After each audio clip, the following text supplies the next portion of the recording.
Hello दोस्तों, मैं प्रदीप शुक्ला आपका स्टडी अड्डा में बहुत बहुत स्वागत करता हूं। उम्मीद करते हैं आप अच्छे होंगे, स्वस्थ होंगे और आपकी तैयारी, आपकी पढ़ाई बहुत ही बेहतरीन तरीके से चल रही होगी। तो आज मैं आपके लिए लेकर के हाजिर हूं CUET का प्रीवियस ईयर का क्वेश्चन पेपर। और आपके CUET में जो एक सेक्शन आपका होता है जनरल टेस्ट का, जिसमें आपसे मैथ, रीजनिंग और जनरल नॉलेज के क्वेश्चन पूछे जाते हैं। तो आज हम उसमें डिस्कस करने वाले हैं मैथ के क्वेश्चंस के, कि किस प्रकार के क्वेश्चन आपसे पूछे गए थे और कैसे आप उनको आसानी से सॉल्व कर सकते हैं। और आगे जो होने वाला है पेपर, इन्हीं टॉपिक्स से क्वेश्चन वहां पर भी पूछे जाएंगे, ठीक है ना। तो चलिए स्टार्ट करते हैं क्लास को, क्वेश्चन के साथ में डिस्कस करते हैं और देखते हैं भाई कैसे क्वेश्चन पूछे गए थे। तो देखिए सबसे पहला क्वेश्चन आपके सामने है। ये क्वेश्चन आपका परसेंटेज से है। किससे है? परसेंटेज से पूछा गया है। देखिए क्वेश्चन क्या कह रहा है, पहले क्वेश्चन को एक बार रीड कर लेते हैं। तो क्वेश्चन कह रहा है कि 2/3 इज व्हाट परसेंटेज ऑफ 1/3। 2/3 1/3 का कितना प्रतिशत है, ये आपको बताना है। 50% है, 33.33% है, कि 150% है, कि 200% है। तो पूछ रहा है कि 2/3 इज व्हाट परसेंटेज ऑफ 1/3। बताइए भाई। तो अभी देखिए ये क्वेश्चन किससे है? परसेंटेज से पूछा गया है। अब परसेंटेज की अगर बात करें तो भाई किसी भी संख्या के पीछे अगर परसेंटेज लगा हो तो अपॉन में 100 करते हैं, अगर परसेंटेज निकालना हो तो 100 से मल्टीप्लाई करते हैं, ठीक है ना। सिंपल सा लॉजिक है, ठीक है। कि अगर भाई किसी भी संख्या का परसेंटेज आपको परसेंटेज दिया कितने परसेंट संख्या है तो उसके अपॉन में हम 100 लिखते हैं, और अगर जो है किसी संख्या का हमें परसेंटेज निकालना हो तो वहां पर जो है हम 100 का मल्टीप्लाई करते हैं। अब तो कह रहा है कि व्हाट परसेंटेज ऑफ, देखो अगर इस क्वेश्चन, अब यहां पर जानते हो मेन प्रॉब्लम कहां पे होती है सर? नीचे कौन सी वैल्यू जाएगी? 1/3 जाएगी कि 2/3 जाएगी? सबसे बड़ा कंफ्यूजन यहां पर ये होता है। आंसर तो हम निकाल लेते हैं, लेकिन कंफ्यूजन क्या कहां पे आता है कि सर 1/3 को 2/3 के नीचे रखें कि 1/3 के नीचे 2/3 को रखें। तो जरा देखो क्वेश्चन को एक बार समझो। कह रहा है कि 2/3 इज व्हाट परसेंटेज ऑफ 1/3। देखो अगर मैं इस क्वेश्चन को ऐसे लिख लूं कि व्हाट परसेंटेज, ठीक है ना, व्हाट परसेंटेज ऑफ 1/3 किसका? 2/3 का, ठीक है। अब देखो व्हाट परसेंटेज मतलब यहां पे परसेंटेज लगा दिया गया, ऑफ 1/3 इक्वल्स टू 2/3। अब अगर मैं यहां पे x मान लूं या a कुछ भी मान लूं, अब देखो परसेंटेज है तो क्या हो जाएगा आपका 1/100 हो जाएगा। 1 क्या हो जाएगा आपका? 100 हो जाएगा। अब देखो अगर मैं यहां पे आपसे कहूं कि परसेंटेज इक्वल्स टू क्या हो जाएगा, अभी मैंने 1/100 नहीं लिखा, मैं लिखा कि परसेंटेज इक्वल्स टू कितना हो जाएगा, तो आपने कहा 2/3। इसका जब इधर मल्टीप्लाई करेंगे तो हो जाएगा 3/1। हो जाएगा नहीं हो जाएगा भाई? जब इसका इधर मल्टीप्लाई करेंगे तो क्या हो जाएगा आपका? 2/3 इंटू 3/1। 3 से 3 आपका कैंसिल हो गया, ये हो जाएगा आपका 2/1। परसेंटेज निकालने के लिए आपको इस फ्रैक्शन में मल्टीप्लाई करना है 100 का। ये फ्रैक्शन ही तो है 2/1, लेकिन 1 तो यहाँ पे अगर 2/1 की बात करें तो यहाँ पे 2 ही आएगा। क्लियर है? तो ये आंसर आ जाएगा आपका 200%। कितना आ जाएगा? 200%। अब इसको डायरेक्ट आप कैसे याद रख सकते हैं कि जब भी यहाँ पे जिसके साथ में ऑफ लगा हो, जिसके साथ में ऑफ जाएगा वो हमेशा नीचे जाएगा। जिसके साथ में ऑफ होगा वो संख्या हमेशा नीचे जाएगी। जैसे ऑफ किसके साथ में है? 1/3 के कि 2/3 के? तो आपने कहा ऑफ है 1/3 के साथ में, तो 1/3 2/3 के नीचे जाएगा। तो डायरेक्ट भी आप इसको सॉल्व कर सकते थे कि 2/3 अपॉन 1/3, ठीक है ना। तो जब 1/3 को आप अपॉन में लिखते तो 3 आपका 2 के साथ चला जाता, तो फिर इक्वेशन यही बनता कि 2/3 इंटू 3/1। 3 से 3 कैंसिल हो जाएगा। परसेंटेज निकालने के लिए मल्टीप्लाई करना होता है फ्रैक्शन में। तो यहाँ पे जब हम 100 का मल्टीप्लाई करेंगे तो आ जाएगा आपका 200%। क्लियर, समझ में आ गया कि यहाँ पर क्वेश्चन को कैसे सॉल्व करना है। तो यहाँ पे आंसर हो जाएगा ऑप्शन डी। यहाँ पे जो आंसर है वो कौन सा है, ऑप्शन डी आपका सही है। क्लियर, अगले क्वेश्चन पे चलते हैं। अगले क्वेश्चन को जरा रीड करते हैं भाई और उसको सॉल्व करने की भरपूर कोशिश करते हैं। देखिए क्वेश्चन को जरा रीड करिए भाई, क्या है क्वेश्चन। क्वेश्चन को और नीचे कर लेते हैं, ठीक है। तो देखिए क्वेश्चन क्या है आपका कि the length of a train and that of a platform are equal if with a speed of 90 kilometre per hour the train crosses the platform in 1 minute then the length of the train is. एक रेलगाड़ी और एक platform की जो लंबाई है वो दोनों की बराबर है, ठीक है। यदि 90 किलोमीटर प्रति घंटे की गति से रेलगाड़ी प्लेटफॉर्म को 1 मिनट में पार करती है तो रेलगाड़ी की लंबाई कितनी है। 500 मीटर है, 600 मीटर है, 750 मीटर है कि 900 मीटर है। अब ये जो क्वेश्चन है वो आपसे पूछा गया था किसमें, प्रॉब्लम्स ऑन ट्रेन से। किससे क्वेश्चन पूछा गया है, प्रॉब्लम्स ऑन ट्रेन से। अब आपको पता है कि भाई जब ट्रेन किसी भी जो है ऑब्जेक्ट को क्रॉस करती है, अब जैसे हमने यहां पे बात करी ट्रेन ऑब्जेक्ट को क्रॉस करती है। अब जरा मेरी बात एक समझना, अगर ट्रेन है, ये देखो ट्रेन एक चल रही है भाई, ये ट्रेन चल रही है, ठीक है। अब यहां पर अगर वह किसी व्यक्ति को पार करती है, वह किसी जो है व्यक्ति को पार करती है, तो जब व्यक्ति को पार करेगी जो है ट्रेन, तो व्यक्ति की तो कोई लेंथ होगी नहीं। किसी पेड़ को यदि पार करेगी तो भाई पेड़ की भी कोई लेंथ नहीं होगी। लेकिन जब किसी प्लेटफॉर्म को पार करेगी, किसी टनल को पार करेगी, किसी ब्रिज को पार करेगी, तो भाई ब्रिज भी तो कुछ लंबा होगा, टनल भी तो कुछ लंबी होगी, और जो है जो प्लेटफॉर्म है वो भी तो कुछ लंबा होगा। तो यहां पे देखो इसलिए कहा जा रहा है यहां पे कि जो प्लेटफॉर्म है और जो ट्रेन है इन दोनों की लंबाई बराबर है, ठीक है ना। इन दोनों की लंबाई क्या है आपकी, बराबर है। तो ट्रेन को पार करना है प्लेटफॉर्म को, हमने यहां पे एक प्लेटफॉर्म बना दिया, इस प्लेटफॉर्म को ट्रेन को पार करना है। ट्रेन इधर से चली आ रही है, ठीक है ना। अब देखो अगर आपने कहा कि भाई ट्रेन की जो लंबाई है, ट्रेन की जो लेंथ है, ट्रेन की जो लेंथ है वो आपने मान ली a मीटर, तो जो आपका प्लेटफॉर्म है ना, ये क्या है, ये आपका जो है ये प्लेटफॉर्म है, ठीक है ना। तो प्लेटफॉर्म की लंबाई कितनी हो जाएगी, प्लेटफॉर्म की भी जो लेंथ होगी, प्लेटफॉर्म की जो भी लेंथ होगी वो भी a मीटर ही है। क्लियर, मेरी बात समझ में आ रही है। क्योंकि क्वेश्चन कह रहा है कि ट्रेन और प्लेटफॉर्म की जो लेंथ है वो इक्वल है, वो बराबर है। तो अगर ट्रेन की लेंथ a मीटर है तो प्लेटफॉर्म की भी लेंथ कितनी होगी, a मीटर होगी। अब देखो आपको एक फॉर्मूला पता है क्या, स्पीड बराबर डिस्टेंस अपॉन टाइम। क्या होता है फॉर्मूला, तो आपने कहा होता है स्पीड बराबर डिस्टेंस अपॉन टाइम, स्पीड बराबर डिस्टेंस अपॉन टाइम। अब जरा एक चीज देखें, डिस्टेंस कितनी उस ट्रेन को पार करनी है, तो आपने कहा कि भाई ट्रेन की लंबाई हो गई और जो प्लेटफॉर्म की लंबाई है, भाई जब प्लेटफॉर्म को क्रॉस करेगी तो पहले अपनी लंबाई प्लस प्लेटफॉर्म की दोनों की मिलाकर जितनी लंबाई होगी उसको टोटल क्रॉस करेगी। तो अगर मैं यहां पे डिस्टेंस की बात करूं, अगर मैं यहां पर डिस्टेंस की बात करूं तो डिस्टेंस कितनी हो जाएगी, आपने कहा a प्लस a, ये हो जाएगा आपका 2a।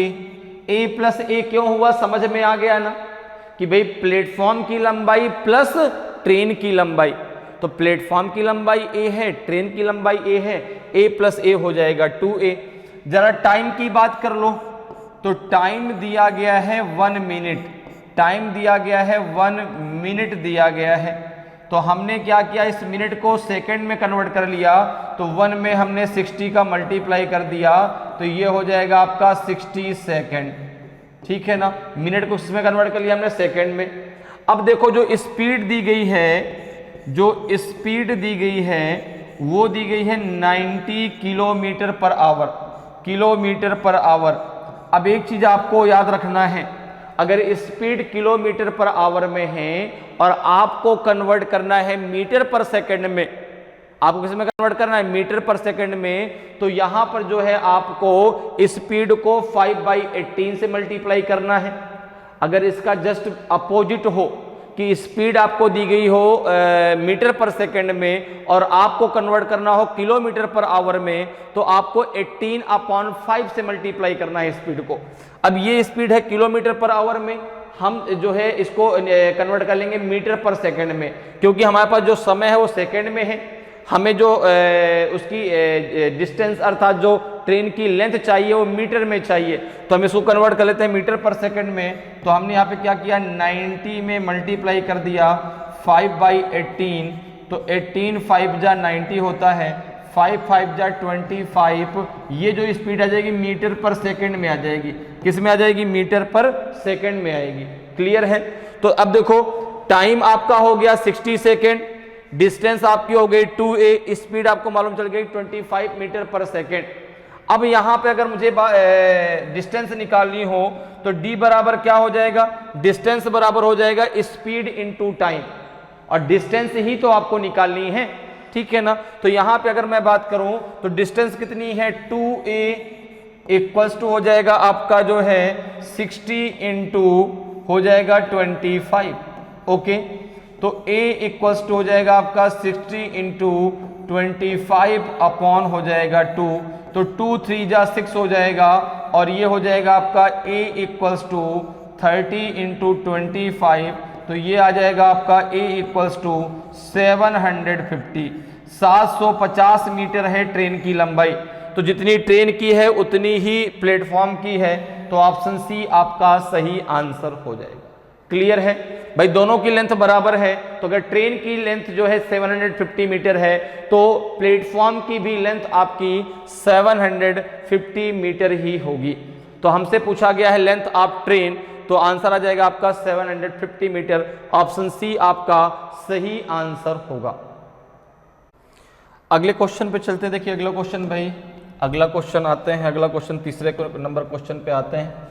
क्वेश्चन को जरा एक बार रीड करते हैं और फिर इसका आंसर देने की हम लोग कोशिश करते हैं।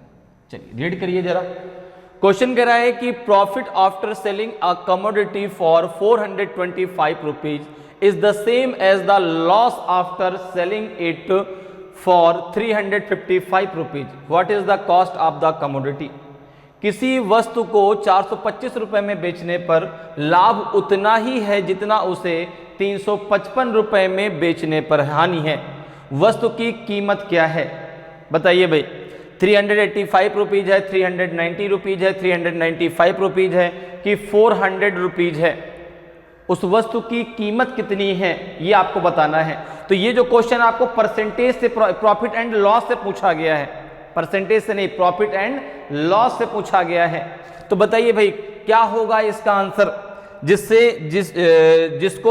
बन जाए वो आंसर दे, जिससे नहीं बनेगा कोई परेशानी की बात नहीं। मैं आपको बताऊंगा कि ऐसे क्वेश्चन को आपको कैसे सॉल्व करना है, और जिनको आ रहा है, जो कर पा रहे हैं, बहुत अच्छी बात है, वो आंसर जरूर करें। तो यहां पर देखिए कह रहा है कि profit after selling a commodity of rupees 425 is the same as the loss after selling it for 355 rupees. तो देखो जरा, हम यहां पर जो है अब वस्तु की कीमत क्या है, हम मान के चलते हैं कि the cost of the commodity, हमने मान लिया कि let the cost of the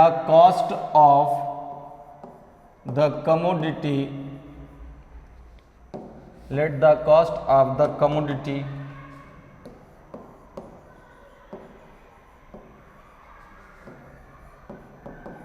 is A rupees.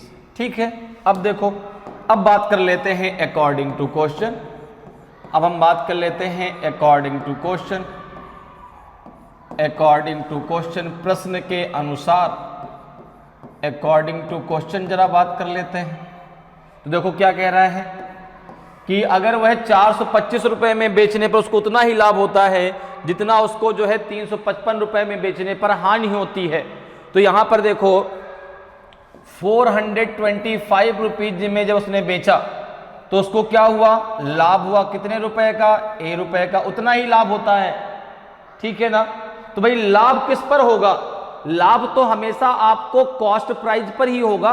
भाई जैसे कोई आप बिजनेस करते हैं, एक बात समझो, जैसे कोई आप बिजनेस करते हैं, कोई चीज आप 10 रुपए की खरीदते हैं, अब अगर उस 10 रुपए की चीज को आपने 10 रुपए में बेच दिया, आपने 10 रुपए में खरीदा, 10 रुपए आपने इन्वेस्ट कर दिए, अब 10 रुपए की चीज को आपने 10 रुपए में ही बेच दिया, तो ना तो आपको कोई लाभ हुआ ना तो आपको कोई हानि हुई। लेकिन अगर उस 10 रुपए की चीज को आप 8 रुपए में बेचते हैं तो 2 रुपए का आपको लॉस हो गया। अगर उस 10 रुपए की चीज को आप 15 रुपए में बेचते हैं तो 5 रुपए का आपको प्रॉफिट हो गया। तो यहां पर देखो जो भी आपको लॉस या जो भी आपको प्रॉफिट होता है वो हमेशा कॉस्ट प्राइस पर होता है। तो यहां पे जैसे आपने माना कि कॉस्ट प्राइस उसका कितना है, ए है, तो आपने कहा उतना ही उसको लाभ होता है जितना उसको 355 रुपीज में और बेचने पर लॉस होता है। तो अब यहां पर देखो क्या हो जाएगा, ए को एक तरफ कर लो तो ये हो जाएगा आपका ए और ये उधर जाएगा तो हो जाएगा प्लस का ए इक्वल्स टू हो जाएगा आपका 425, इधर इसको लेके आओगे हो जाएगा प्लस का 355, ये कितना हो जाएगा आपका, ये हो जाएगा 2a इक्वल्स टू 5 5 10 0 1 आपका कैरी हुआ, 5 2 7 और 1 हो जाएगा 8 और 4 और 3 हो जाएगा आपका 7। तो ये a इक्वल्स टू हो जाएगा आपका 780/2। तो 2 से इसको डिवाइड कर दो, 2 3 जा 6 2 9 जा 18, तो ये आपका आंसर आ जाएगा a इक्वल्स टू हो जाएगा आपका 390। तो आपने कॉस्ट प्राइस क्या माना था, ए रुपीज माना था ना, तो कॉस्ट प्राइस क्या निकल के आएगा आपका 390 रुपीज, 390 रुपीज। तो ऑप्शन बी आपका सही आंसर होगा, ऑप्शन बी आपका सही आंसर हो जाएगा। क्लियर है। तो यहां पे जो कॉस्ट प्राइस निकल के आएगा, कितना निकल के आएगा आपका 390 रुपीज, ऑप्शन बी आपका सही आंसर होगा। अगले क्वेश्चन पे चलते हैं, अगले क्वेश्चन को जरा रीड करते हैं भाई। अगला क्वेश्चन देखिए, अगले क्वेश्चन को जरा रीड करिए और इसको सॉल्व करने की भरपूर कोशिश करते हैं हम लोग सभी लोग मिल करके, ठीक है ना। जिससे बन जाता है बहुत अच्छी बात है, नहीं बनता कोई परेशानी की बात नहीं है, आप एक बार उसको समझो और जो है कैसे करना है, ठीक है ना, उसको हम लोग डिस्कस करेंगे, फिर आपसे भी बहुत आसानी से क्वेश्चन बनने लगेंगे। तो अब जरा देखो इस क्वेश्चन को जरा पढ़ो क्या कह रहा है। The sum of two number is 40 and their difference is 4। The ratio of the number is, दो संख्याओं का योग 40 है और उनका अंतर 4 है, संख्याओं का अनुपात कितना है। ये तो बहुत आसान सा क्वेश्चन है। अब देखिए दो संख्याओं को आपको सम दिया गया है, दो संख्याओं को आपको डिफरेंस दिया गया है, तो आपसे पूछा गया दोनों नंबर्स का रेशियो पूछा गया है। तो अब जरा देखो, आपने दो नंबर मान लिए, हमने मान लिया कि let the two numbers are, let the two numbers are A and B. हमने दो नंबर मान लिए, एक नंबर ए मान लिया और एक नंबर क्या मान लिया, बी मान लिया। अब देखिए, अब हम बात करते हैं अकॉर्डिंग टू क्वेश्चन, अब हम बात कर लेते हैं अकॉर्डिंग टू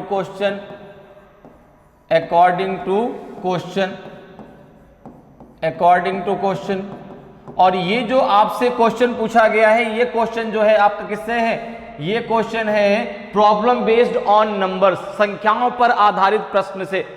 ये जो क्वेश्चन किससे पूछा गया है, संख्याओं पर आधारित प्रश्न से पूछा गया है। अब देखो यहां पर आपने दो नंबर क्या मान लिया, एक ए मान लिया और एक बी मान लिया। अब अगर हम अकॉर्डिंग टू क्वेश्चन की बात करें तो क्वेश्चन में क्या दिया गया है, दो नंबर का योग दिया गया है, दो संख्याओं का योग दिया गया है, अर्थात a plus B equals to कितना दिया गया है 40, और दिया गया है a minus B equals to दिया गया है 4। ये दिया गया भाई दोनों संख्याओं का योग कितना है 40 है, तो a प्लस बी, दोनों एक संख्या आपने a मानी है, एक संख्या आपने b मानी है, तो a plus B equals to 40 and a minus B equals to 4। अब इन दोनों इक्वेशन को अगर आप सॉल्व कर लेते हैं तो यहां से आपको a और b की वैल्यू मिल जाएगी। जैसे देखो, अगर हम यहां पे देखो दोनों क्वेश्चन को सॉल्व करते हैं तो कितना हो जाएगा, ये हो जाएगा a plus B equals to 40 दिया गया है और a minus B equals to 4 दिया गया है। दोनों को हम ऐड कर देते हैं तो देखो ये दोनों कैंसिल हो जाएंगे। ये हो जाएगा आपका 2a इक्वल्स टू हो जाएगा आपका 44, दोनों को हमने ऐड कर दिया तो ये a इक्वल्स टू हो जाएगा आपका 44 अपॉन 2, तो ये आ जाएगा आपका 22। तो a की वैल्यू कितनी आ गई? तो आपने कहा है a की वैल्यू आ जाएगी 22। अब किसी भी एक इक्वेशन में रख दीजिए तो वहां से आपको b की वैल्यू मिल जाएगी।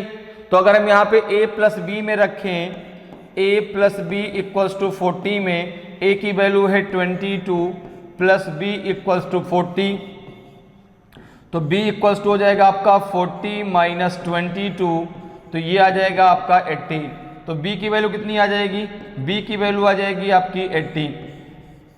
आपसे दोनों का रेशियो पूछा गया है, आपसे पूछा गया है कि जो है a रेशियो b कितना होगा। तो a की वैल्यू कितनी है 22, b की वैल्यू कितनी है 18। दो से दोनों को डिवाइड कर दो तो ये हो जाएगा आपका 11 और ये हो जाएगा आपका 9। कितना रेशियो आ जाएगा आपका? 11:9 आ जाएगा। कितना आ जाएगा आपका? 11:9 आ जाएगा। तो ऑप्शन सी आपका सही आंसर होगा। ऑप्शन सी आपका सही आंसर हो जाएगा। क्लियर है? समझ में आ रहा है कि कैसे आप बहुत आसानी से जो है मैथ के क्वेश्चनों को सॉल्व कर सकते हैं। ठीक है ना? बहुत आसान आसान क्वेश्चन आपसे पूछे गए हैं, तो ऐसे ही क्वेश्चन आगे भी आपसे पूछे जाएंगे। तो बहुत ज्यादा आपको परेशान नहीं होना है, बस चीजों को समझना है। ठीक है ना? और समझ करके प्रैक्टिस थोड़ा सा अच्छी होनी चाहिए, और जब प्रैक्टिस अच्छी होगी तो जो है बहुत आसानी से आप कर पाएंगे। मैं बहुत सारे आपको प्रैक्टिस क्वेश्चंस कराने वाला हूं, बहुत सारे हम लोग जो है प्रैक्टिस क्वेश्चन करने वाले हैं मैथ के, रीजनिंग के, जिससे कि आपको जो है जो एग्जाम आपका होगा ना मई में, उसमें आपको बिल्कुल प्रॉब्लम नहीं आएगी। आप आसानी से जो है हर क्वेश्चन को आसानी से सॉल्व कर पाएंगे। क्लियर है? तो इसका आंसर क्या हो जाएगा? ऑप्शन सी आपका सही आंसर होगा। अगले क्वेश्चन पर आते हैं। अगले क्वेश्चन को जरा पढ़िए भाई, अगले क्वेश्चन को जरा पढ़िए और इस क्वेश्चन का जरा आंसर दीजिए। देखिए क्वेश्चन कह रहा है कि if the area of A triangle is 1176 centimetre square, the base ratio altitude is 3:4, then the altitude of the triangle is। बहुत आसान सा क्वेश्चन है कि यदि एक त्रिभुज का क्षेत्रफल 1176 सेंटीमीटर स्क्वायर है, आधार अनुपाते ऊंचाई 3:4 है, तो त्रिभुज की ऊंचाई कितनी है? बताइए भाई। 42 सेंटीमीटर है कि 36 सेंटीमीटर है कि 52 सेंटीमीटर है कि 56 सेंटीमीटर है? कौन सा आपका सही आंसर होगा? तो जिनसे भाई क्वेश्चन बन पा रहा है वो आंसर जरूर करें, जिनसे नहीं बन पा रहा उनको बिल्कुल परेशान नहीं होना, मैं उनको बताऊंगा कि कैसे इसको सॉल्व करना है। ठीक है ना? और ये क्वेश्चन जो है आपका एरिया से पूछा गया है। ठीक है ना? मैथ में जो एक टॉपिक होता है एरिया, क्षेत्रफल, ठीक है ना, वहां से क्वेश्चन पूछा गया है। अब देखो भाई ट्रायंगल का एरिया जिसको आता है वो तो आसानी से निकाल लेगा। अब ट्रायंगल का एरिया क्या होता है?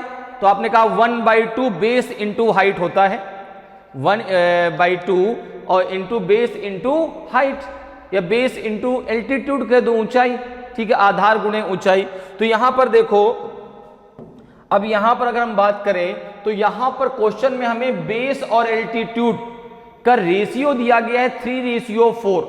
तो यहां पर देखो अगर हम बात करें तो यहां पे हमें दिया गया है जो रेशियो है वो किसका है?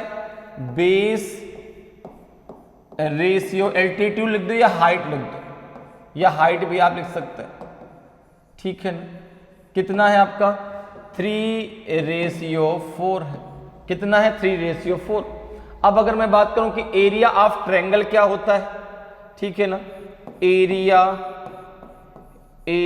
Of triangle, area of triangle क्या होता है? तो आपने कहा ये होता है 1/2 into base into height, 1/2 into base into height. ठीक है, अब देखो बेस कितना है 3, हाइट कितना है 4। बेस कितना दिया गया है 3 और हाइट कितनी दी गई है 4 दी गई है। और एरिया आपको पता है, एरिया ऑफ ट्रायंगल कितना है 1176 सेंटीमीटर स्क्वायर है। तो यहां पर देखो, इसको यहां पे रख दो भाई, एरिया रख दो, ट्रायंगल कितना है 1176 इक्वल्स टू 1/2, बेस कितना है 3, हाइट कितनी है 4, 2 से इसको कैंसिल कर दो, 2 2 4 हो जाएगा, ठीक है ना। अभी कितना हो जाएगा, ये हो जाएगा आपका। अब एक बात और ध्यान रखना, एक बात और समझिएगा, यहां पे मैंने ए बी सी में से कुछ भी नहीं माना है, ठीक है ना। यहां पर देखो, अगर मैं ए मानता कि बेस 3a है, हाइट 4a है, तो यहां पे 3a इंटू 4a होता कि नहीं होता, तो यहां पर आपका a स्क्वायर आता। मेरी बात ध्यान समझिएगा, मैंने यहां पर a b c d नहीं माना है, तो यहां पर हम लोग डायरेक्ट 1 को ले लेंगे, तो 1 का स्क्वायर लेंगे। क्यों 1 का स्क्वायर लेंगे, क्योंकि यहां पर जो वैल्यू आएगी भाई, यहां पर अगर ये 3a मानते आप और हाइट को आप 4a मान लेते, तो दोनों का जो मल्टीप्लाई है वहां पर आपका a स्क्वायर आता कि नहीं आता, बिल्कुल आता भाई, a इंटू ए आपका a स्क्वायर हो जाएगा। क्लियर है। तो यहां पर जब आप लिखेंगे तो लिखेंगे 1 स्क्वायर इक्वल्स टू 1176 अपॉन हो जाएगा आपका 6, क्योंकि 3 2 जा कितना हो जाएगा आपका 6। क्लियर। 6 इसको डिवाइड करके कितनी बार जाएगा, तो 6 1 जा 6 बचेगा 5, 57 हो जाएगा, 6 9 जा 54 कितना हो जाएगा 3 बचेगा, और 6 6 जा हो जाएगा आपका 36। तो ये देखो, ये हो जाएगा आपका 1 स्क्वायर इक्वल्स टू 196, तो 1 इक्वल्स टू हो जाएगा आपका रूट के अंदर 196, तो 1 इक्वल्स टू आ जाएगा आपका 14, कितना आ जाएगा 1 इक्वल्स टू आ जाएगा आपका 14। क्लियर। अब देखो यहां पे आप 14 का मल्टीप्लाई कर दो और इसमें आप 14 का मल्टीप्लाई कर दो, तो बेस हो जाएगा आपका 42 और हाइट हो जाएगी आपकी 56। क्या पूछा गया है, पूछा गया है कि then the altitude of the triangle is, ऊंचाई कितनी होगी, तो आपने कहा 56 सेंटीमीटर होगी। ऑप्शन डी आपका सही आंसर हो जाएगा। क्लियर है। एल्टीट्यूड कितना हो जाएगा आपका 56 सेंटीमीटर, तो ऑप्शन डी आपका सही आंसर होगा। समझ में आया कैसे। एरिया ऑफ ट्रायंगल आपने निकाला, एरिया ऑफ ट्रायंगल देखो आपको दिया गया था 1176 सेंटीमीटर स्क्वायर, ठीक है ना। और एरिया ऑफ ट्रायंगल का फार्मूला आपको पता होना चाहिए, ठीक है ना।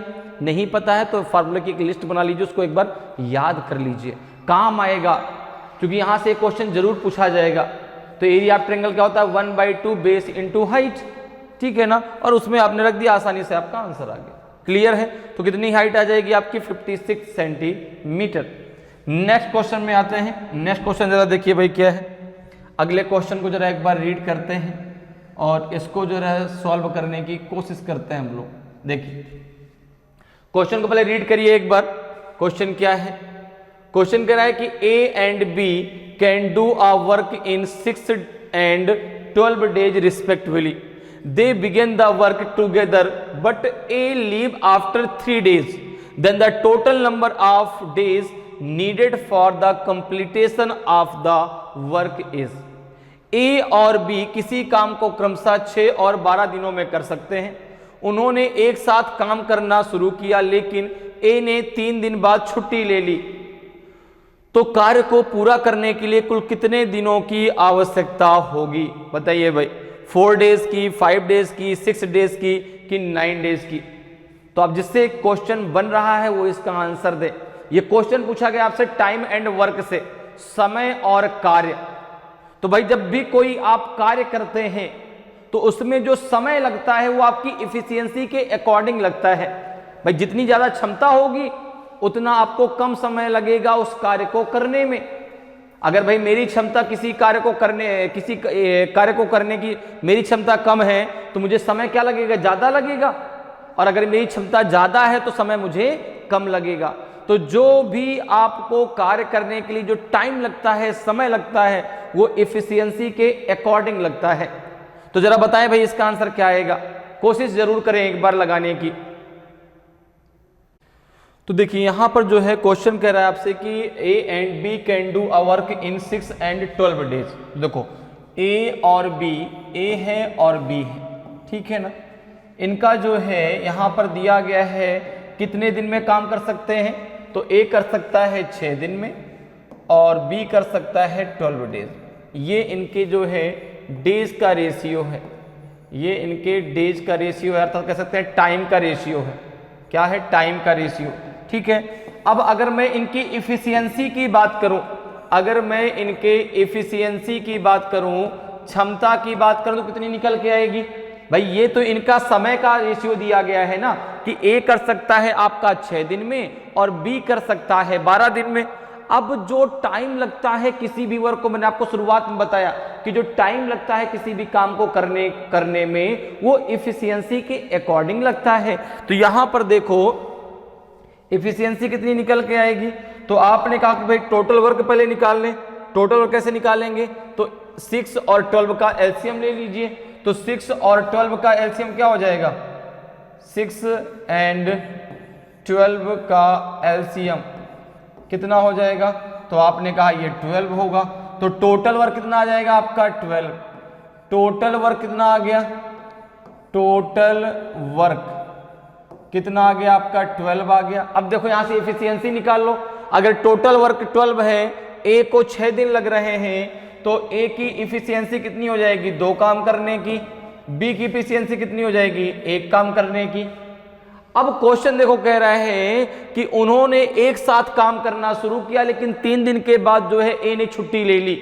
तो 3 दिन तक तो दोनों ने मिलकर काम किया, 3 दिन तक तो दोनों ने मिलकर काम किया। तो अगर मैं बात करूं कि after 3 days, after 3 days remaining work, after 3 days remaining work, तो आप कहेंगे भाई कि इन 3 दिनों में ए और बी दोनों ने मिलकर काम किया, तो ए की जो है इफिशियंसी कितनी है? 2 है। बी की कितनी है? 1 है। मिलकर जो है 3 दिनों तक काम किया, तो हो जाएगा आपका 3 × 3। ये इन्होंने 9 वर्क तो कर दिया, इन्होंने 9 वर्क कर दिया। अब इसके बाद जो है टोटल वर्क कितना है आपका? 12। 9 काम हो चुका, कितना काम बचा है? 3। अब इस काम को कौन करेगा? बी करेगा। इस काम को कौन करेगा? बी करेगा। और बी को यह काम करने में अभी कितना दिन लग जाएगा? बी की इफिशियंसी 1 है, बी की इफिशियंसी 1 है। तो अगर इस काम को अकेला बी करेगा, तो यहां पर देखो उसकी इफिशियंसी 1 है, उसको 3 डेज अभी और लग जाएंगे, ठीक है भाई। क्योंकि ए तो छुट्टी पे चला गया, ए तो छुट्टी पे चला गया, तो अब केवल बी ही तो बचा जिसको इस काम को फिनिश करना है। बी की इफिशियंसी कितनी है? 1 काम करने की 1 दिन में, तो उसको 3 दिन लग जाएंगे इस 3 काम को पूरा करने में। अब देखो टोटल अगर डेज की बात करें, टोटल डेज की बात करें, टोटल डेज की अगर हम बात करें, तो 3 दिन तो पहले ए और बी ने मिलकर काम किया और बी को अकेले 3 दिन और लग गए, तो टोटल आज का लग जाएगा 6 डेज।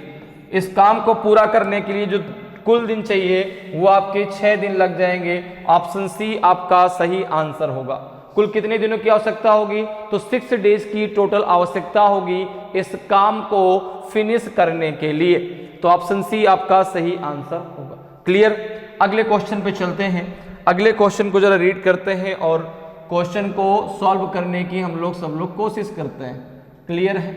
चलिए जरा क्वेश्चन को एक बार रीड करें और क्वेश्चन को रीड करने के बाद उसको सॉल्व करने की कोशिश करते हैं।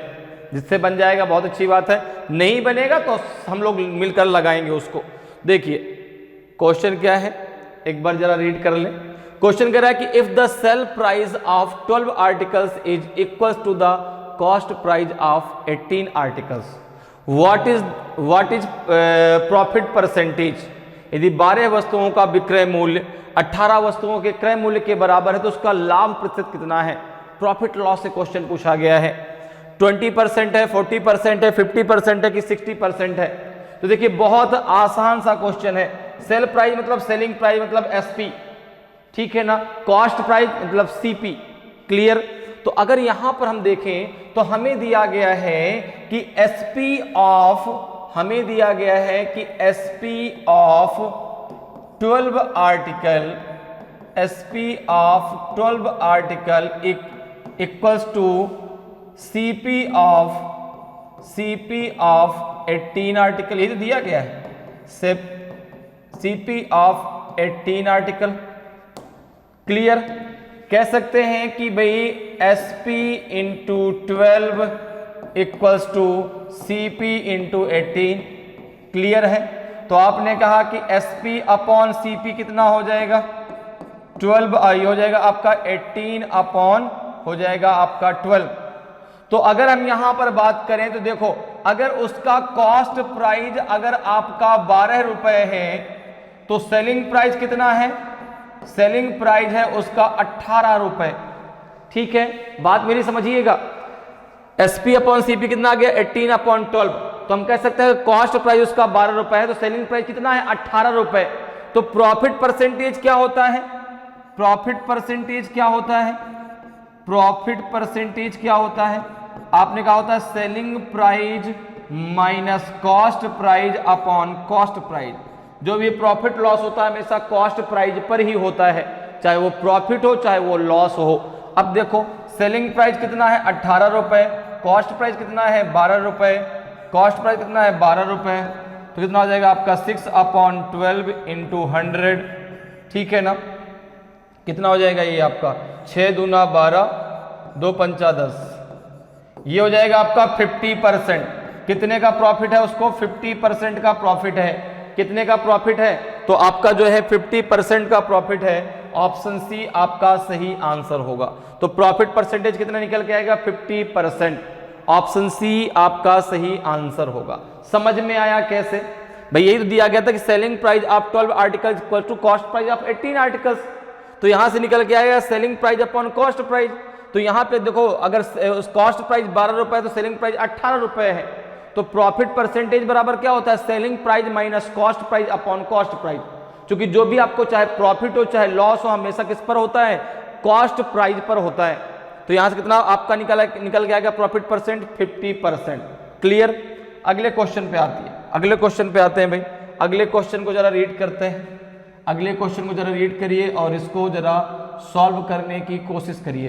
ठीक है, क्वेश्चन देखिए क्या कह रहा है, क्वेश्चन को जरा एक बार रीड कर लेते हैं। क्वेश्चन कह रहा है कि a man buys 2 cycles for a total cost of 900 rupees by selling one for 4/5 of its cost and other for 5/4 of its cost. He makes a profit of 90 rupees on whole transaction. Find the cost price of lower price cycle. एक आदमी 900 रुपए की कुल लागत पर 2 cycle खरीदता है। एक को इसकी लागत के 4/5 और दूसरे को इसकी लागत के 5/4 पर बेचकर वह पूरे लेन देन पर 90 रुपए का लाभ कमाता है। कम कीमत वाली साइकिल का लागत मूल्य बताएं, कॉस्ट प्राइस बताइए भाई। जो सस्ती साइकिल है उसका कॉस्ट प्राइस कितना है, 360 रुपीज है कि 250 रुपीज है कि 300 रुपीज है कि 420 रुपीज है। तो सस्ती वाली साइकिल का कॉस्ट प्राइस बताना है। 2 साइकिल उसने खरीदी 900 रुपीज में, ठीक है ना, एक सस्ती थी एक थोड़ा सा महंगी थी। तो बताइए भाई जो कम कीमत वाली साइकिल थी उसकी कीमत कितनी है। तो जिससे बन जाए वो इसको उसका आंसर जरूर दे। तो देखिए यहां पर जो है आप जो है एक सीपी इसका मान ले भाई, हमको निकालना है कम कीमत वाली साइकिल की लागत मूल्य क्या है। दोनों का मिला कितना है 900 रुपीज। तो अगर हम यहां पे मान लेते हैं, देखो कैसे इसको सॉल्व करेंगे कि let the CP of first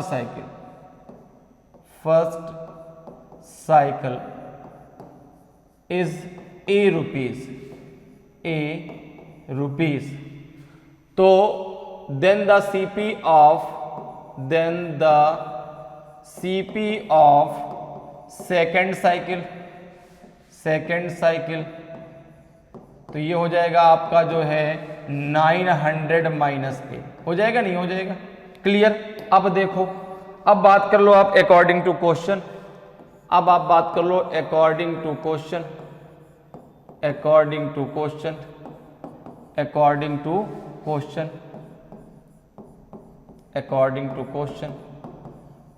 और एक चीज, प्रॉफिट बराबर क्या होता है, प्रॉफिट इक्वल्स टू होता है आपका, प्रॉफिट इक्वल्स टू होता है आपका selling price minus cost price. Profit कितने का है उसको, जब वह जो है एक को 4/5 पे और दूसरे को 5/4 पर बेचता है, ठीक है, उसके मूल्य, उसके लागत मूल्य पर, जिसका लागत मूल्य है, तो एक को इसकी लागत के 4/5 पर, दूसरे को इसकी लागत के 5/4 पर बेचता है, उसको कितने का प्रॉफिट होता है, 90 रुपीज का। तो प्रॉफिट इक्वल्स टू होता है selling price minus cost price. Selling price क्या निकल के आएगा, तो आपने कहा ये हो जाएगा आपका 90 इक्वल्स टू हो जाएगा, देखो अब अगर पहली साइकिल का आपने ए रुपीज माना है तो इसको बेचता है वो 4/5 पे, ठीक है ना। दूसरे का सेलिंग प्राइस क्या आएगा 900 माइनस ए, और इसका हो जाएगा इंटू 5/4, और ये हो जाएगा माइनस का 900, माइनस का 900। क्लियर है। अब जरा देखो यहां से ए की वैल्यू जरा निकालो क्या आएगी, तो ये हो जाएगा आपका कितना, इसको जरा पहले सॉल्व कर लेते हैं। तो ये 5 4 का एलसीएम कितना हो जाएगा 20, 5 4 का एलसीएम कितना हो जाएगा 20 हो जाएगा, ठीक है। ये कितना हो जाएगा 5 4 जा 20, तो 5 4 जा 20, 4 4 जा 16, हो जाएगा 16A प्लस इधर कितना हो जाएगा आपका, तो ये हो जाएगा आपका 4 5 जा, तो 5 5 जा हो जाएगा 25, 25 9 जा कितना होता है 225, 225, 100 माइनस 25A, ठीक है ना। और ये कितना हो जाएगा आपका, ये हो जाएगा माइनस का 900 इक्वल्स टू हो जाएगा इधर आपका 90। अब जरा देखो कितना हो जाएगा, ये हो जाएगा आपका 90 इक्वल्स टू हो जाएगा आपका, ठीक है ना, इधर मल्टीप्लाई कर लो 20 का, इधर आप कर लो कितना हो जाएगा आपका, ये माइनस का 9A प्लस का 225 माइनस का हो जाएगा कितना आपका 9 दूना 18, A 1 2 3, ठीक है। अब इससे जरा इसको माइनस करो कितना आ जाएगा, ये हो जाएगा माइनस का 9A, ये प्लस का आएगा, जरा माइनस कर दो भाई, 22500 में से 18000 को माइनस कर लो, 005 और 12 में से 8 गया 4, ये आ जाएगा 4500, कितना आ जाएगा आपका 4500 आ जाएगा। तो ये हो जाएगा आपका 4500। अब देखो ये कितना हो जाएगा आपका 1800, तो ये 9A इक्वल्स टू आ जाएगा आपका 4500 माइनस 1800। क्लियर है भाई, 9 2 जा कितना हो जाएगा 18 हो जाएगा, तो 1800 आ जाएगा। अब देखो जरा इसको जब सॉल्व करेंगे यहाँ पे कितना हो जाएगा आपका, ये 9A इक्वल्स टू हो जाएगा आपका कितना 00, ठीक है, और 15 में से 8 गए 7, और यहाँ कितना बचेगा, यहाँ बचेगा 3, 3 में से 1 गए 2, तो ये हो जाएगा 2700। तो यहाँ पे जो है A इक्वल्स टू आ जाएगा आपका 2700/3/9, तो ये आ जाएगा आपका 300, कितना आ जाएगा 300। तो देखो जो फर्स्ट आपकी साइकिल है, जो फर्स्ट साइकिल है उसकी कीमत कितनी है 300, सेकंड की कितनी हो जाएगी, सेकंड साइकिल का कास्ट प्राइस कितना हो जाएगा, तो आपने कहा ये हो जाएगा 900 माइनस 300, ये आ जाएगा आपका 600। तो सस्ती जो साइकिल है उसकी कॉस्ट प्राइस कितनी है 300 रुपीज। ऑप्शन सी आपका सही आंसर हो जाएगा। क्लियर है। तो जो आपका जो है कम कीमत वाली जो साइकिल है उसकी जो कास्ट प्राइस है वो है 300 रुपीज, और जो महंगी वाली साइकिल उसका कॉस्ट प्राइस है आपका 600 रुपीज। तो यहाँ पे जो लोअर प्राइस वाले उसका पूछा गया था, तो आंसर आपका क्या आ जाएगा, ऑप्शन सी आपका सही आंसर हो जाएगा। क्लियर। अगले क्वेश्चन पे आते हैं। अगले क्वेश्चन को जरा रीड करते हैं भाई, और इसको जरा सॉल्व करने की कोशिश करते हैं। देखिए क्वेश्चन को जरा एक बार पहले रीड करिए और फिर सॉल्व करिए। क्वेश्चन है आपका कि the price of rice falls by 20%, how much rice can be bought now with the money that was sufficient to buy 20 kg of rice previously. चावल की कीमत में 20% की गिरावट आती है, तो उस पैसे से कितना और चावल खरीदा जा सकता है जो पहले 20 किलो चावल खरीदने के लिए पर्याप्त था। भाई जितने पैसे से पहले वो 20 किलो चावल खरीद सकता था, तो अब जो है चावल की कीमत में 20% की कमी आ गई, तो अब कितना और चावल वो खरीद सकता है, 5 kg, 15 kg, 25 kg की 30 kg। तो जरा एक बार कोशिश करें क्वेश्चन को सॉल्व करने की। तो देखिए यहां पे कह रहा है कि भाई चावल की कीमत 20% क्या हो गई, गिरावट आ जाती है। अब कह रहा है कि भाई जितना रुपए में पहले वो 20 kg चावल खरीद सकता था, उतने में अब जो है कितने kg और चावल वो खरीद सकता है। तो यहां पर देखो अगर हम बात करें तो हम मान लेते हैं, हमने मान लिया कि 100 रुपीज में, हमने मान लिया कि उसने 100 रुपीज स्पेंड करके 20 kg चावल खरीदे थे, ठीक है ना, बात मेरी समझिएगा। हमने मान लिया कि उसने 100 रुपए खर्च करके जो है 20 kg चावल खरीदे, क्लियर। अब देखो, अब यहां पे कह रहा है कि 20% अब जो है प्राइस घट गए। तो अगर मैं अब यहां पर बात करूं कि न्यू प्राइस क्या होगा, ठीक है ना, तो अब यहां पर देखो कह रहा है कि falls by 20%, price falls by 20%। अगर मैं बात करूं कि न्यू प्राइस क्या हो, तो कह रहा प्राइस फॉल्स बाय 20%। तो आपने कहा कि न्यू प्राइस क्या हो जाएगा, तो देखो भैया 100 रुपीज आपका प्राइस था, जो नहीं 100 रुपीज में आपने 20 किलो चावल खरीदे, मतलब 5 रुपए पर केजी के हिसाब से आपको चावल पड़ा, ठीक है। अब देखो यहां पे जो आपने 100 रुपए खर्च करके 20 केजी खरीदा था, अब उसमें जो है 20% की गिरावट आ गई, 20% की गिरावट आ गई, मतलब 100 का 20% कितना होता है, तो आपने कहा ये हो जाएगा आपका 80, 100 का 20% कितना हो जाएगा आपका 20, सॉरी 100 का 20% कितना हो जाएगा 20। अब जो है आपका जो रुपए खर्च होगा 20 केजी खरीदने में, वो आपका 80 रुपए होगा, ठीक है ना भाई। 100 का जो प्राइस आपका फॉल्स हुआ 20%, तो 100 रुपीज में आपने 20 केजी खरीदा, तो वही आप 20 केजी अब आप 80 रुपए में खरीद सकते हैं। कितने रुपए में, 80 रुपए में। कैसे, जरा उसको समझ लो। 100 का 20% कितना हो गया 20, मतलब यहां पे देखो 100 माइनस कितना हो जाएगा 20, मतलब अब वही 20 केजी चावल आप 80 रुपए में खरीद सकते हैं, वही 20 केजी चावल आप 80 रुपए में खरीद सकते हैं। तो अब न्यू प्राइस कितना हो गया, न्यू प्राइस कितना हो गया, न्यू प्राइस कितना हो गया, न्यू प्राइस कितना हो गया, तो आपने कहा कि भाई 80 रुपए में हम 20 केजी चावल अब खरीद सकते हैं, तो इसका जो आपका प्राइस हो गया 4 रुपीज पर केजी। कितना हो गया, 4 रुपीज पर केजी हो गया। तो अगर मेरे पास 100 रुपए हैं तो मैं कितने चावल खरीद सकता हूं, अगर मेरे पास 100 रुपए हैं शुरुआत में जब मैंने इन्वेस्ट किए थे, मैं कितने चावल खरीद सकता हूं 4 रुपए पर केजी के हिसाब से, 25 केजी चावल। कितने चावल खरीद सकता हूं 25 केजी चावल। तो ऑप्शन सी आपका सही आंसर होगा, ठीक है ना। कितने चावल खरीद सकता हूं, that the sufficient to buy 20 kg of rice, the price of rice falls by, तो how much rice can be bought now with the money that was sufficient to buy 20 kg of rice previously। तो अब कितना आपका 25 kg, जो पैसा था मेरे पास 100 रुपए, जो पहले 20 केजी चावल खरीदने के लिए पर्याप्त था, अब उसी 20 केजी की जगह मैं 25 केजी खरीद सकता हूं।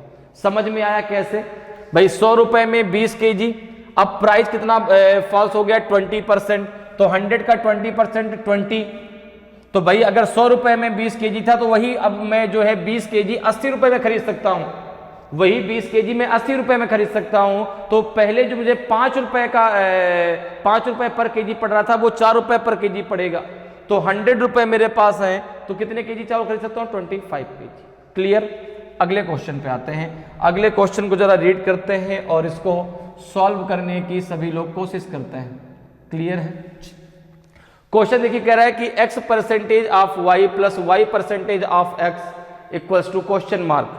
अब आपको बताना है इसमें से कौन सा आपका सही आंसर होगा। तो देखो ये क्वेश्चन आपका परसेंटेज से, बहुत सिंपल सा क्वेश्चन पूछा गया है आपसे, परसेंटेज लगा है, तो x परसेंटेज प्लस y दिया गया आपका x परसेंटेज प्लस नहीं ऑफ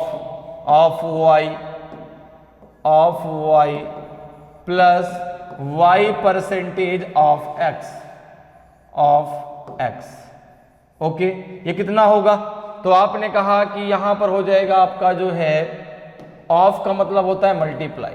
ओके, तो परसेंटेज है तो x अपॉन 100 हो जाएगा, इनटू आपका y हो जाएगा, प्लस y है तो y इंटू एक्स हो जाएगा, अपॉन 100 हो जाएगा। तो देखो ये आ जाएगा आपका एक्स वाई अपॉन 100 और ये हो जाएगा प्लस का एक्स वाई अपॉन 100। ओके, दोनों का डिनोमिनेटर बराबर है तो ऊपर की संख्या जुड़ जाएगी, तो हो जाएगा 2xy अपॉन 100 है। अब यहाँ पे चूंकि देखो परसेंटेज में आंसर देना है, तो परसेंटेज में देना तो यहाँ पे 100 का मल्टीप्लाई कर दो, 100 से 100 कैंसिल हो जाएगा, ये आंसर आ जाएगा आपका 2% ऑफ एक्स वाई। क्या आ जाएगा? 2% ऑफ एक्स वाई। तो कौन सा ऑप्शन सही हो जाएगा? ऑप्शन बी आपका सही आंसर हो जाएगा। तो इसमें तो कुछ था ही नहीं, ठीक है ना। अब भाई यहाँ पे आपका 2x upon 2 into X Y upon 100 आएगा। अब आंसर हमें परसेंटेज में देना है, तो परसेंटेज में जब कन्वर्ट करना है फ्रैक्शन को तो मल्टीप्लाई करना है 100 से, तो 100 से 100 कट जाएगा, 2% ऑफ एक्स वाई आ जाएगा। क्लियर? नेक्स्ट क्वेश्चन में आते हैं। नेक्स्ट क्वेश्चन को जरा सॉल्व करते हैं। देखिए नेक्स्ट क्वेश्चन भी आपका परसेंटेज से ही पूछा गया है। क्वेश्चन को जरा एक बार रीड करते हैं।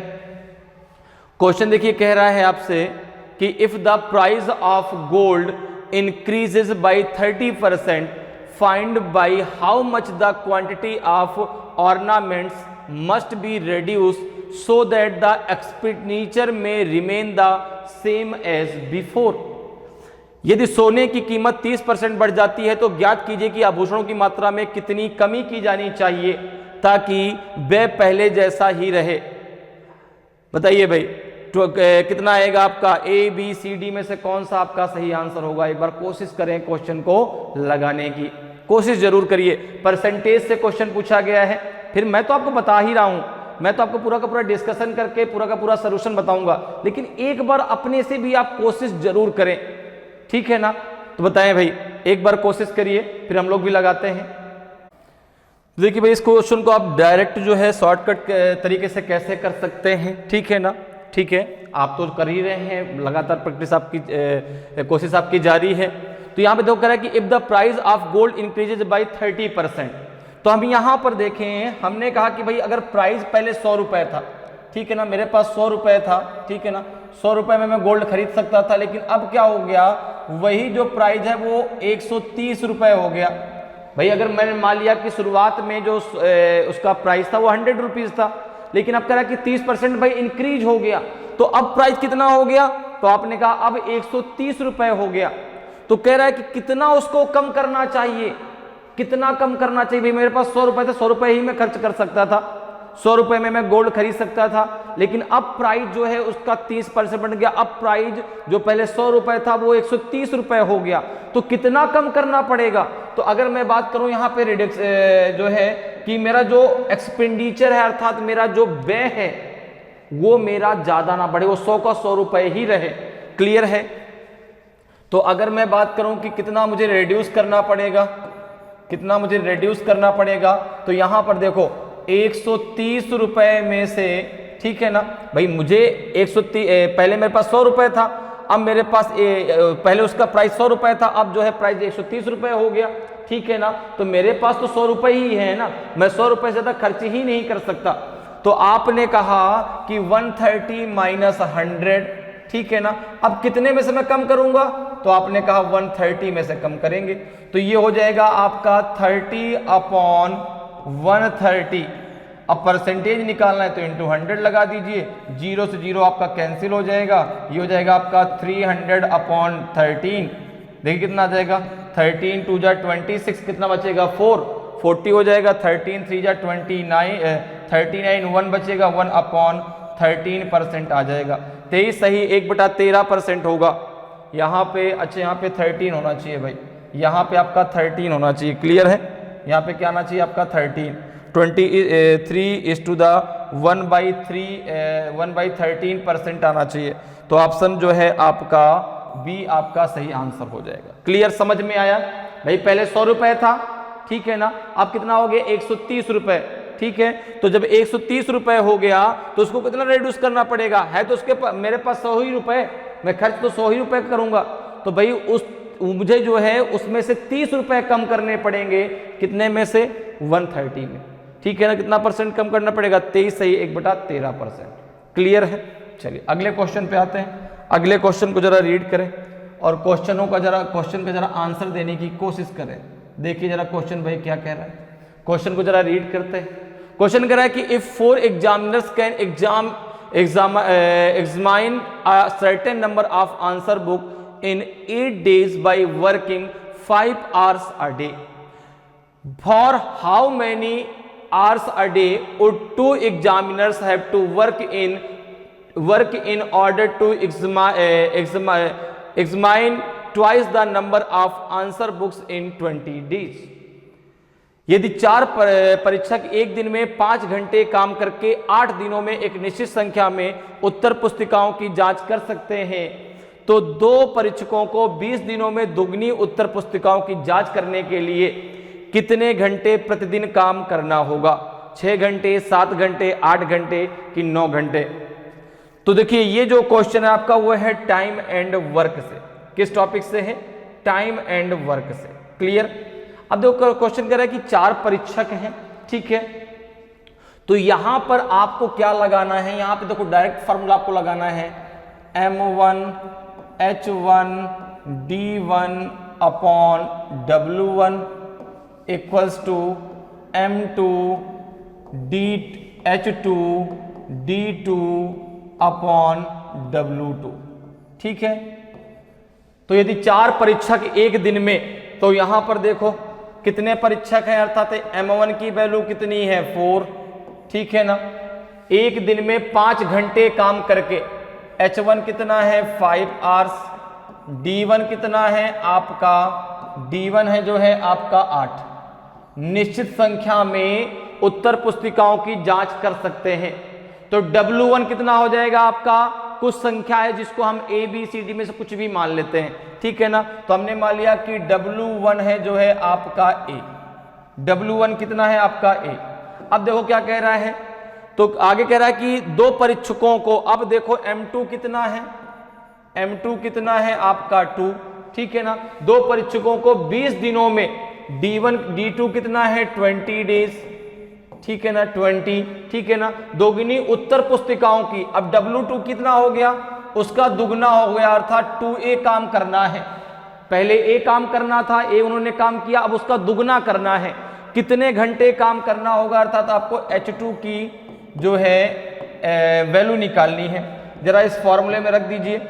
M1 कितना है आपका 4, H1 कितना है आपका 5, D1 कितना है आपका 8, W1 कितना है A, इक्वल्स टू क्या हो जाएगा आपका M2 कितना है 2, D2 है 20, H2 की वैल्यू आपको निकालनी है और अपॉन हो जाएगा आपका 2A। A से A कैंसिल हो जाएगा तो ये बचेगा 2। क्लियर है। अब देखो H2 इक्वल्स टू कितना हो जाएगा, ये हो जाएगा आपका 4 × 5 × 8 × 2 अपॉन हो जाएगा आपका जो है 2 × 20।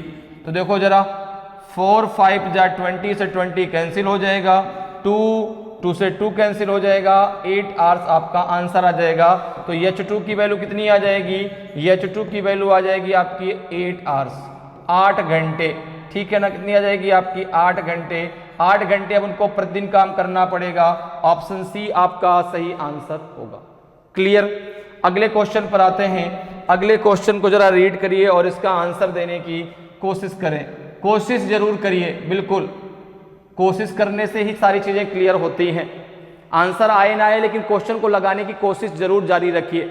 अब देखिए क्वेश्चन क्या कह रहा है कि in a mixture of 40 litres the ratio of milk and water is 4:1।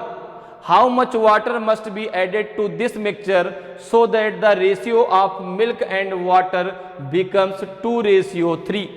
40 litre के एक मिश्रण में दूध और पानी का अनुपात कितना है, 4:1 है। इस मिश्रण में कितना पानी मिलाया जाए कि दूध और पानी का अनुपात 2:3 हो जाए। 20 लीटर, 32 लीटर, 40 लीटर की जो है आपका 30 लीटर कितना। अब देखो मिलाना क्या है, आपको पानी मिलाना है। तो आपसे पूछा गया कितने लीटर पानी मिलाया जाए। तो देखिए यहां पर जो आपको दिया गया है, यहां पर तो जो आपको यहाँ पर मिश्रण कितने लीटर का दिया गया, 40 लीटर का, ठीक है ना।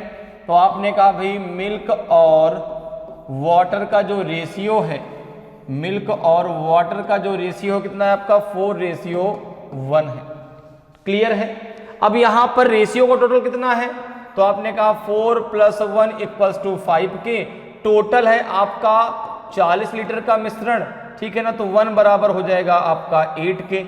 तो यहां पे मल्टीप्लाई कर दो 8 का, इंटू 8, तो भैया आपका जो मिल्क है वो है आपका 32 लीटर और जो वाटर है वो है आपका 8 लीटर इस 40 लीटर के मिक्सचर में। अब देखो कह रहा है कि भाई कितने लीटर पानी मिला दिया जाए। मिलाना किसको है, पानी को।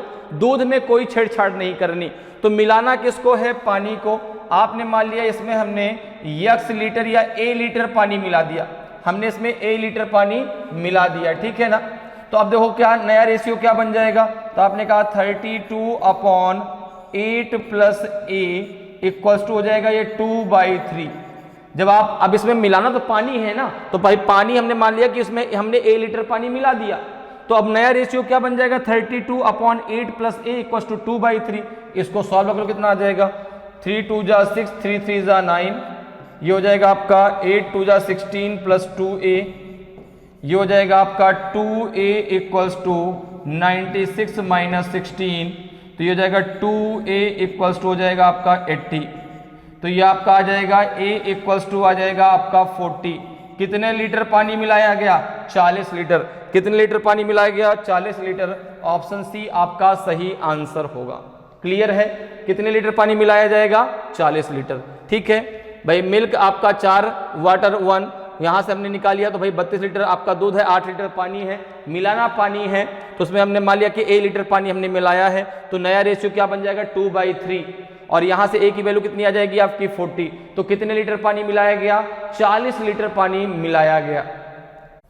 तो क्लियर हुआ कि कैसे इसको सॉल्व करना है। तो इस प्रकार से आप बहुत आसानी से मैथ के क्वेश्चनों को सॉल्व कर सकते हैं। उम्मीद करते हैं कि आज क्लास आपको बहुत अच्छे से समझ में आई होगी। अगर आज की क्लास आपको अच्छी लगी हो, आज का वीडियो आपको अच्छा लगा हो और अभी तक आपने वीडियो को लाइक नहीं किया तो वीडियो को लाइक जरूर करें।